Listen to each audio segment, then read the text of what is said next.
The prominence of ragi as a staple food crop and a special crop of Tumkur. Ragi is a prominent food crop of Tumkur district. Among the millets grown in southern plains of Karnataka, such as pearl millet, finger millet, brown top millet, foxtail millet, little millet, barnyard millet, and kodo millets, ragi is the best one for health. There is a saying, one who eats ragi stays out of all illness. So ragi supports healthy life and healthy growth. Let us learn about the history of ragi. Ragi is a food crop grown in the dry regions of Asia and Africa. It is an Ethiopia-based crop. It was brought to India around 4,000 years ago. It is also called as finger millet. Ragi was grown in most parts of Asia before 1913. Since 1951 to 1964, ragi began to be grown in many parts of Karnataka based on the different climate patterns. Tumkur is the leading producer of ragi, followed by Ramnagar, Bengaluru Rural, Hassan, Mandya, Kolar, Chikballapura, Shivamogga, Chikmagalur, Chamarajanagar and Davangere district. The method of growing ragi. Ragi is grown in two methods, one by line sowing method and the other by transplanting the seedling method. In line sowing method, finger millet seeds are sown in lines. The land is plowed 2 or 3 times deeply to conserve the moisture content in the soil. In this method, spacing of 20 cm to 30 cm between lines and 8 cm to 10 cm within lines should be maintained. It is sown about 3 cm deep in the soil. Transplanting the seedlings is a process of raising the seedlings in nursery beds and transplant to the main field. Lenching and watering the beds is required during transplanting. Seedlings with 4 weeks age should be transplanted in the field.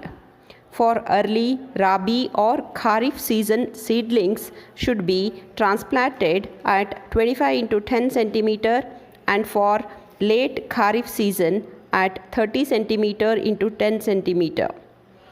Planting should be done 3 cm depth in the soil. They are watered after 3rd day of transplanting. Ragi crop incorporates 13 tons farmyard manure in the soil.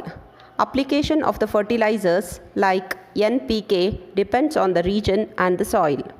Different states have different requirements for both irrigated and rain-fed conditions. Karnataka requires NPK of 50:50:50 kg at the time of sowing. Intercropping always brings good returns. Maize, field beans or fodder sorghum, pigeon pea, black gram, green gram or mustard are the best intercrop combinations. Field preparation to separate ragi from stalks and its working. Harvesting fields are prepared before cutting the ragi. When the earheads turn yellowish brown, ragi is harvested. The harvested earheads are heaped and the heaps are covered with ragi straw for 2 to 3 days before threshing. Dried earheads are beaten with sticks. Sheaves are trodden by bullocks or crushed by stone rollers. Separated grains are winnowed, graded and cleaned. The clean grains are stored in gunnies.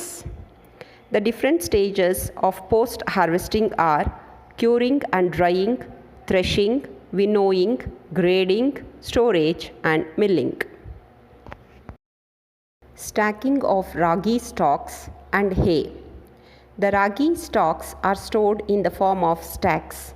They are bundled and those bundles are systematically arranged. This is called stacking.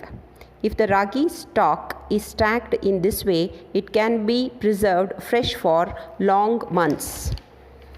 It is safe from rain and wind. It can be used as a very good fodder for cattle. So that is why stacking is a very good skill practiced by our ancestors to preserve the ragi stalks and hay. Ragi as a staple food. Many recipes can be prepared from ragi to suit the needs of different aged people. ragi mudde, ragi ambali, ragi uttappa, ragi halwa, ragi chakli, ragi laddu, ragi dose. So many recipes can be prepared from ragi. Ragi is immensely versatile. From breads to bakes, ragi flour completes almost every recipe. So, ragi is very good and very tastier for food items. Ragi as Sanjeevani for good health. Ragi has high amounts of fiber in it that keeps our stomach full and stops us from unwanted cravings. This helps in weight loss. It is rich in magnesium content. It reduces the level of blood sugar in the body and turns it into insulin. Ragi is best suited when consumed in the morning. It is loaded with a variety of macro and micronutrients, essential fats and proteins, vitamins and minerals. All in all, ragi can be used as superfood. It is a very good source of natural iron. It is loaded with antioxidants which help the body to fight against the free radicals and thus slow down the aging process. It reduces the risk of cancer. It helps in relaxing the body naturally. Ragi, famous as Ramadhanya in mythology. Ragi is said to be blessed by Sri Rama, the just ruler of Ayodhya, and from that day onwards, ragi came to be known as Ramadhanya. Saint Kanakadasa uses the above metaphor in his Ramadhanya Charite. He interprets the argument between ragi and rice in his work. In that work, rice boasts that it is consumed by affluent people and hence superior. Ragi's contention was that it is more nutritious than rice. Lord Rama resolves this issue by testing their lifespan and blesses ragi. So, ragi is also placed in high esteem in mythology. Ragi's fame at the international level. India has globally relaunched an old and failed brand, the millet, the finger millet called Mota Anaj.